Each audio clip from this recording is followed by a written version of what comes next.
বড় ভাই আসসালামু আলাইকুম। ওয়ালাইকুম আসসালাম। 200 টাকা হাওলাত পাওয়া যাবে নাকি? খুব ইমার্জেন্সি লাগবে আমার।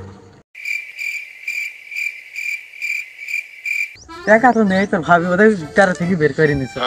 ও শিট। টাকা তো আমার ওই সুলতান মামার কাছে দেখলাম, দেখা দেখি। আচ্ছা দেখছি, ঠিক আছে। হ্যাঁ মামা, আসসালামু আলাইকুম। ওয়ালাইকুম আসসালাম। কেমন আছেন? কি অবস্থা জিয়াদ? ভালো আছে আলহামদুলিল্লাহ। আলহামদুলিল্লাহ। বলছি কি আপনার কাছে 200 টাকা কি হাওলাত পাওয়া যাবে? খুব ইমার্জেন্সি দরকার তো আমার। টাকা তো ছিল বাপু, টাকা এই যে চশমা পেয়ে এনে আসলাম, এটাই তো লেগে গেল। তাই আর নাকি? ছিল টাকা, ঠিক আছে। এখন আর নাই। আচ্ছা ঠিক আছে, সমস্যা নেই। এ জিহাদ, হ্যাঁ ভাই। এখানে শুনে যা।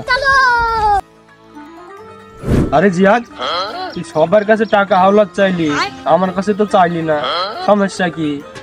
বলছি ভাই আপনার কাছে টাকা থাকে না তাই চাইনি, থাকলে দেন দিনে ভাই, খুব ইমার্জেন্সি দরকার আমার। এ শালার বেটা, তুই কি আমাকে টাকা দিয়ে থেছিস? টাকা হাওলাত চাস, সোজা হাট। সরি ভাই, ক্ষমা করুন। আচ্ছা ঠিক আছে, যা। এই জিনিস চাইছিলাম না, আমাকে জোর করে চাওয়াইলো, সেই অপমান করাইলো। শালার বেটা লোক পায়নি, শালার বেটা টাকা হাওলাত করতে আসছে আমার কাছে। শালার বেটা হাট।